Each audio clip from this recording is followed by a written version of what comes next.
Varus, Ashe obviously played last game. Kalista banned out, Caitlyn banned out. In game number 1, we saw the MF as well as the Ezreal. So we are working down the tier list here a little bit. We'll have to see what the prioritization is going to be. 369, he gets the prio pick. Did we just get the Camille answer, you think?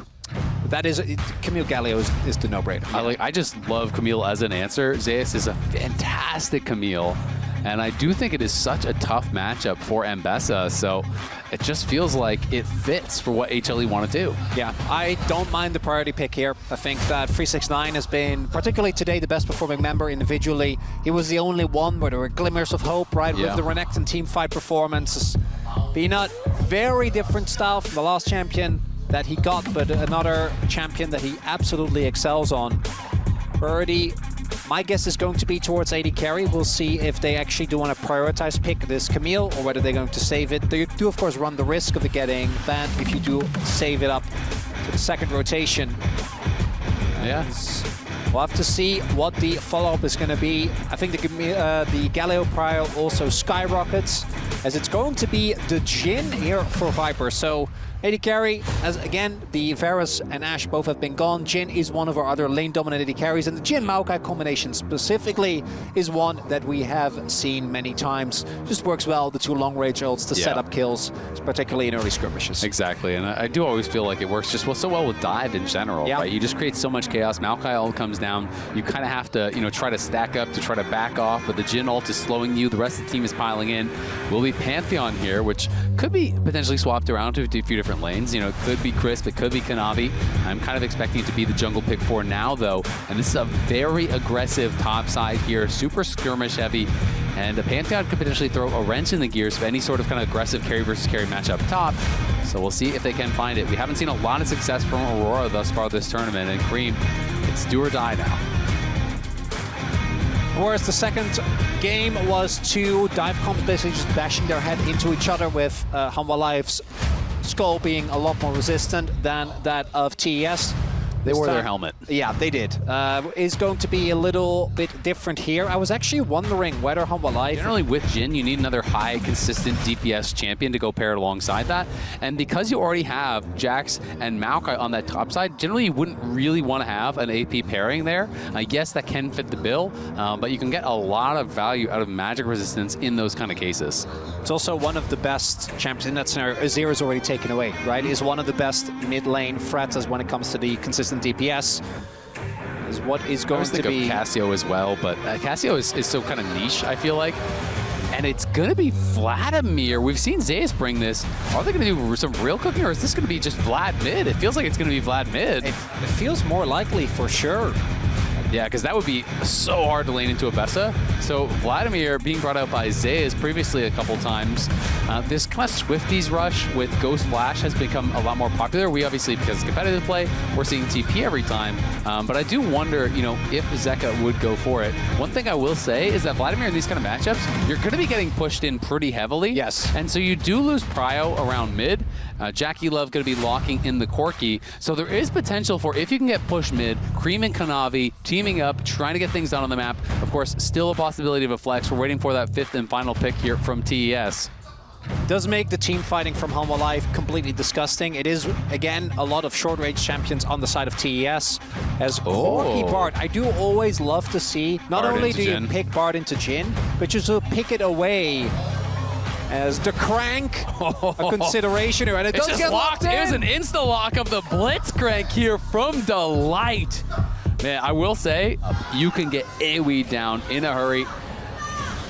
You gotta love it. The LCK faithful here in LOL Park, letting their chance be heard as we are heading into game number 3 here, semifinal, excuse me, at First Stand 2025, as we are looking for which team will get to face off against K-Corp tomorrow.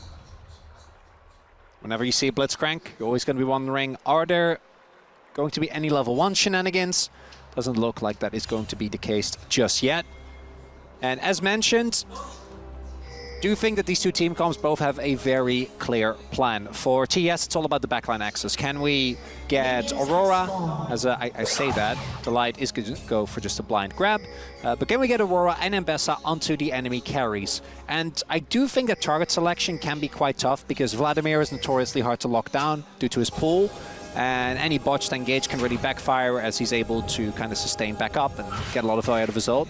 Viper is going to have to really play a careful game, but between the Jax, the Vladimir, and the Maokai, I do think the tools are there for HANWHA. It's the early and mid game where I do really worry for them, where I think where TES their biggest strength lies, because I think their early spikes are way stronger, their 2v2s are way better, and the amount of pressure that they should have both in terms of prio and lane, as well as global pressure through the Bard as well as the Pantheon, is going to be something that HANWHA Live, I mean, should have a tough time dealing with. I really agree, but oh, the hook just narrowly backstepped there by Jackie. That could have been problematic for him. But at the same time, you know, even if they create an early advantage, we have to see, can they turn that into a teamfight win? Early heal is going to force the flash there from Viper. Surprised he didn't just cleanse if that actually did elect to land, but decides, you know what, I'll trade out the flash. I'll try to keep my health high here. Crisp and Jackie putting on the pressure as ZEKA'S on top side does have full control over this wave, and it's going to be pushing them in. You can see that Peanut is behind that bot lane, knowing that there is some potential, especially with Pantheon on the other side, of a cheeky early gank. Cream, though, you know, getting the push here onto Zeka. It's mostly just about this empowered Q that you really cannot mess with. You have to force them to use it on minions. It feels a lot less when you use it on minions, and of course you cannot win a trade if you do accept that. That ward, though, in Pixel spots them walking in. They have full knowledge now, and for really both Bard and Blitz, going in early, being first to an objective, and then setting up either the vision trap or at least making sure that you have the knowledge of where your opponents are is such a big deal. I mean, Blitz when you can see him and Blitz when you can't are two different champions, right? It is just so hard at the professional level to actually nail a hook when you're on vision. But at the same time, if they're trying to check in and they have no idea where you are, it is so difficult to play around that. You're not going to be soling up the first dragon here down on that bottom side. Well, TES will move in towards the grubs. Going to be able to grab these as it looks like it will just be that trade. You can see ZEKA'S fighting with 369, does have a nice little XP advantage. And Zeka, every level you get is just going to feel better and better. It's so important getting experience on this champion. You know, getting towards 9, massive spike is the max rank Q, and then hitting 13 for that max rank E, also really, really big. And as you get more and more CDR in, this champion starts to become a bit of a brick wall in lane where all of a sudden you can't chip him out, you can't push him back. The rest will just get shrugged off. I do think Cream for the foreseeable future should be able to maintain a decent level of prio. And I also like that TES prioritized the grubs here. I do think that for them, given the amount of sideline pressure that they have with both the Pantheon. It's also why it's so important for HLE that ZEKA'S is doing well so far, right? Because they have to have someone who can actually withstand that pressure, who can answer that. Did go for the early cloth armor and likely just going to be working in towards Tabbies. You know it is going to be Mbessa as well as the Pantheon. So his job is not really to be the hero in this game. It's just kind of withstand the pressure that is being put on. Nice sidestep there from Viper. Dodges the Foss bomb, but the big one will connect. And now Peanut trying to get up here and potentially be involved. Can Delight find the angle for the hook? He's going to find it, and in comes the Nature's Grasp. They're flashing forward. Peanut finds him, and he's getting locked down. Viper wants the kill, and he's going to get it. The 4 shot for first blood. The ulti going to get popped up as well. Kanavi is here now trying to get a kill back onto Delight. Is going to be able to knock one down. Can they get the Bard out? They cannot do it. It is just the 1 kill back here from TES, but it's a great engage from Delight, and I feel like we have said that time and time again this series. Zeka does pop the Hemo Plague there, just using it defensively, knowing that Cream could have gone forward with the ult. He was getting low, but now with the powered Q, he's stepping up, and Cream is running out of mana. Cream doesn't have that TP just yet, so Zeka survives, gets prio. For a dive would be risky, but the series has not been going their way, and sometimes that's when players do get a little bit antsy. Kanavi did pick up the kill. Delight finds a hook, and there's the counter-strike, but he's not in tower range critically. Chris will be okay, does get the stun on the wall. Peanut in the area, and the Jhin is coming down now. They're going to try to look for the dive here on ZEKA'S. ZEKA'S counter-strikes out, and he flashes away from the public execution. There's a flash to follow, though. Kanavi needs to actually block the shots, but he can't do it. Peanut gets a kill back as he locked down 1. Jhin still has the bullet remaining, and Kanavi tanks it right to the face. Jackie Love, though, doing what he can. Knocks it down, 1 kill. Chris surviving with almost no health. Delight is incredibly low. low, but Viper's in the area, and I don't know if they have the health to go for the dive. They're going to try to go back in. There's the stun, there's the cleanse to answer. Viper trying to get away. The Valkyrie forward, and Jackie Love shuts him down, takes the double buffs as well. Critical couple kills there being grabbed by TES. It's a very even fight. Shut down onto the Pantheon, but giving your sums as well as your life, and Jackie. Peanut, no flash. Oh, they can't quite get in range. Are they going to be able to find Crisp? Does not connect with the Cosmic Binding, and now they're slowed up, and here comes the Nature's Grasp. Kanavi going to block it, but there's the root onto multiple members. The Bard ulti going to buy some time here for Kanavi. Can they actually try to turn this around? Viper knocking him down. He's going to be dead already, and in comes Scream, but Zeka on the side is going to push them back. The Magical Journey going to have to be taken to safety, but it's the one kill, and it's the Grubs going the way of HLE. And where's the counterplay? That's the combo. We talked about the Jhin Maokai. What about Blitz Maokai? This giant root comes towards you. Even Kanavi, who is one of the members that I think is actually the best time when it comes to surviving that, given that he has his E. But it is going to be that bait, as you're talking about. HLE are here setting up. Viper is moving down. But they have the knowledge. And Delight is going to get hooked. Nice sidestep there from 369. That was critical. Jackie in the area. Has to be respectful, though, because you could get caught out here. Instead, they're going to use the Pantheon ult, get in on that back line. If 3 are doing it, let's bring 4. It's the Pantheon ult for the Gromp. I don't know if that's going to be enough. Now they can look for the hook. Delight trying to fish. Kanavi trying to find a way back. Will be able to walk it out. 4 members versus 4, fighting over this bot lane tower. They're going to turn off the tower. Oh, the hook is going to get immune as well by that Bard ulti. Kanavi going back in. Jackie Love free firing. Peanut barely survives. ZEKA'S trying to go forward here. 369 in a lot of trouble, and he's going to get knocked down by Viper. HLE ride the razor's edge and survive. And the first movie ended up going well for TES. The sequel, not so much. It's the same play. It's a 4v4 towards the bot side, but last time, ZEKA'S If we don't succeed, try again. ZEKA'S bound into the wall, but they don't quite have the damage to actually take him down. Kanavi gonna get hit by that deadly flourish. Frustrating for TES. HLE just always seem to land that haymaker. TES, they're gonna have to change that. As Viper, 369, he's looking. 369 is looking. Public Execution is going to connect on Viper, and they turned off the tower. He's chasing it in. Viper cleanses, but can Viper survive? The silence isn't going to be enough. 369 can't get him. Peanut peels, and Jackie's under the tower. You don't want to be there. He's going to get knocked out. The Magical Journey coming through. Zeka trying to get around. It is 2 for 2. Jackie get caught in a bad spot. Kanavi trying to look for this fight here. Does try to time it out with the Empowered Q, but at the same time, it's ZEKA'S in the bot lane, unanswered, collecting the rewards. He goes for the towers, while the rest of his team holds. A ton of value for either team, right? Either an Mbessa that's able to just weave in and out of the fight, sustain up a ton, or a Vladimir with extra heal and shielding power. I mean, all these brawlers, right? You know, it's like these fights that aren't always over in an instant. Maybe the ADs aren't going to get a lot of value from it, but the Maokai, the Jax, the Mbessa, the Pantheon. That's really the main theme, right? ADs have it rough. It is. Well, Viper hasn't had it so rough this series, I will say. Looks pretty fun to play AD carry when you're on HLE, as whole squad always there to cover, always feeling like they're the ones on the front foot, starting these fights off. But TES looking for a trade up on top side. They still have the Herald in pocket. They're going to hold on, knock down the tier 1 without using it, and likely try to use that, you know, maybe in the next couple of minutes here, potentially around mid lane to try to crack that tower as well. Yeah, only giving up a single dragon, completely fine. It's only the second dragon. If it was Soul Point, I'd feel a little more conflicted about it, but instead, you get a great cost map trade, put a good amount of gold in the pockets, and looking at the item finishes, we're getting fight. You find someone isolated and blow them up, right? We've already seen that they have an incredible amount of dive power, even when there are a lot of members of HANWHA Live. I just think ideally, you try to find someone that isn't so safe, and we have seen a ton of vision set up towards the top side of the map. If you can land a Bard ult, if Kanavi can just join a fight before they're ready. Zeka spotted here. Kanavi going to just drive this one in. It is everyone coming mid to answer for this. You can see ZEKA'S moving down.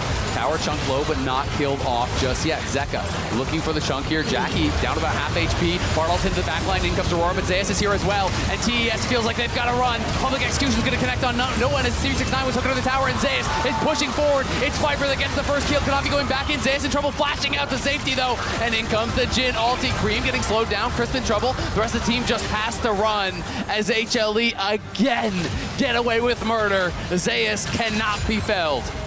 And it's TES that sets up the play.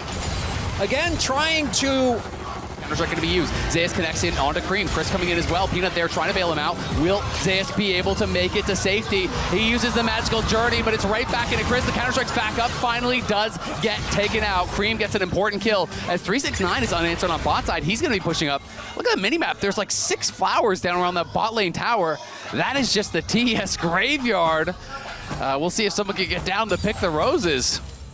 Big pick there for TES, exactly what we're talking about, right? It's Kanavi and Chris finding someone in the side lane together.